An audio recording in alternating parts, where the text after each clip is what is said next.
We begin here in France, where hundreds of thousands of people are protesting nationwide in mass demonstrations against the rise of the far right. It comes after the national rally saw an unprecedented surge in last week's European elections, winning over 30% of the vote. President Emmanuel Macron responded by calling snap parliamentary elections, triggering deeper fears that the far right could score high enough to enter the government for the first time. Well, for more, we can cross now to France 24's Carys Garland, who's at the protest here in Paris. Carys, tell us what's the latest where you are. Well, there's an overall very festive mood here in eastern Paris. Union convoys that you might see behind me are playing music. We have drummers riling up the crowd. And the mood here is overall quite hopeful.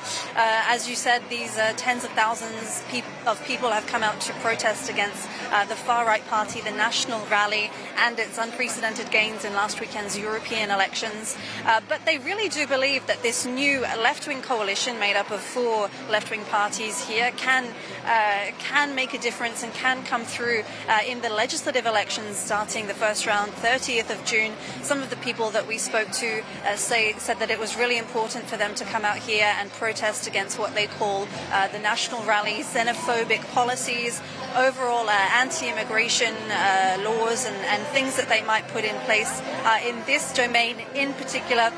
They also told us that they were shocked by Macron's announcement for dissolving the National Assembly, the Parliament, and they were here to really show that not just that they were protesting against the National Rally, but they were showing their support for this new popular front, the new People's Front, also this new coalition.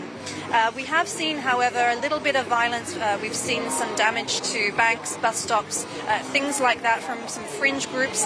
Police presence is not so much felt on the protest route itself. We can see some police, some riot police in the streets adjacent to the protest, but overall spirits are high and it's a festive mood here. It does look like a pretty steady stream of people behind you there, Carys. Thank you so much for that update. That's France 24's Carys Garland reporting from the protest here in Paris. Well, for some analysis on the political situation in France, I'm joined on set by our international affairs commentator, Douglas Herbert. Doug, hi. Now, these protests are seeing pretty huge turnout, but they are taking place in cities. As we know from electoral maps, many National Rally voters come from more rural areas. Absolutely. Can you just remind us, who those far-right voters are? They're as varied as the French themselves. It's very easy to paint the National Rally, as it's called. It was formerly the National Front for many years. In these broad brushstrokes, you constantly hear these labels. They're racist, they're xenophobic, they're hate mongers, they're conspiracy theorists. Yes, for some National Rally voters, that is true. That's also true for other segments of French society.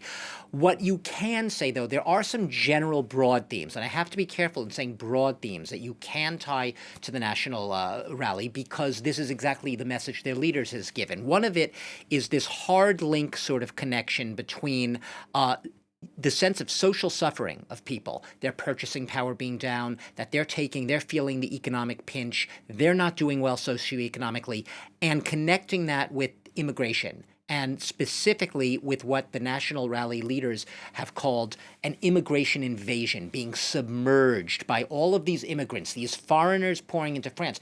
Now, this isn't just France. This is a trope. This is a theme of far-right movements across Europe, also in the U.S. as well, sort of scapegoating, demonizing immigrants. It's a broad theme. It might not hold for everyone, but this whole thing that the immigrants are causing a lot of your suffering, and more specifically, it's not just it's the sense that they are foreigners. There's also another level. It's this anti-elite thing. Among a lot of the National Front voters, there's a sense of rejecting people who seem to be speaking down to them from these higher classes, from a position of arrogance. Emmanuel Macron, for your average National Front, National Rally voter, embodies that type of elite arrogance. So they're anti-elitist, and they're also, though, people who get assistance, people who are on benefits from the state, living off these handouts as they see them. So there's a lot of anti-elitism, but also, on the other hand, being against people who are often feeling the economic pinch just as much as they are, but they're often foreigners. I say often, not always, getting handouts from the state. I will say more young people are voting for the National Front. They do have what many people call a charismatic, relatively young leader. Relatively, he's young, 28 years old.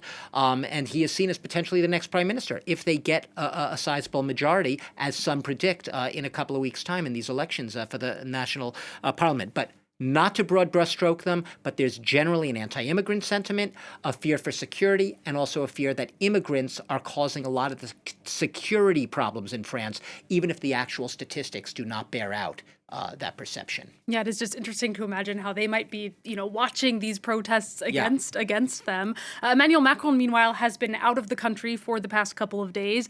How do you think he's feeling at this point about his decision to call this snap election? Right. Let's say his thinking, as some say it was that, you know what? Calling the French bluff, calling them back to the polls and say, you guys want the far right in power? Okay, go. I dare you. I dare you to vote the far right in power. Let you see what the far right in power will actually do. Their promises out of power and all the miracles they say that they will be able to bring about versus their reality when they get to power. Now, that might be an over easy assumption if that, in fact, is what Macron was calculating. I suspect right now, watching what has happened, he's been taken a bit off guard in the past week by the fact that there hasn't been this magnetic gravitating around more centrist movements, i.e. his own movement, and rather a coalescing of the left forces, what he calls the far left, what Macron and his centrists equate with the far right. The far left and the far right are both extremes. They are both to be avoided, hoping that the French will coalesce around the centrists. We're not seeing that right now. And I will just note what's really interesting is go back 22 years, Allison. You'll remember when Marine Le Pen's father, Jean-Marie Le Pen, squeaked into the second round. It shocked France and the world into the second round presidential runoff against then-President Jacques Chirac. At the time, we're talking in 2022, on May Day then, May 1st, you had almost 1 million French rallying in the streets against Jean-Marie Le Pen, more than we've so far seen today on the streets. And what's different in that rally is all of the political parties were essentially rallying together with Jacques Chirac's party. They weren't conservatives all like Jacques Chirac. And in that second round of the election, Jean-Marie Le Pen ended up getting under 18%. It was 17.8% of the vote. Jacques Chirac swept the rest of France. We are not seeing what was called the Republican front anymore. A lot of that shows the extent to which this party, and we've used this word before, has been normalized, the far right, has been legitimized, and is now seen as almost just any other political party. Macron perhaps wasn't counting on this sort of connection of the far left hooking up against him, as much against Macron in a way as against the National Front. So that's what's going to be really interesting to see if in the next 2 weeks or so there's going to be any gravitation to more centrist forces, to Macron's own party, to his own forces. Otherwise, you could say he gravely will have miscalculated. Yeah, it seems, if anything, the Republican front is now the left-wing front that's shifted to that side. Doug, thank you so much, as always, for your analysis. That's our international affairs commentator, Douglas Herbert.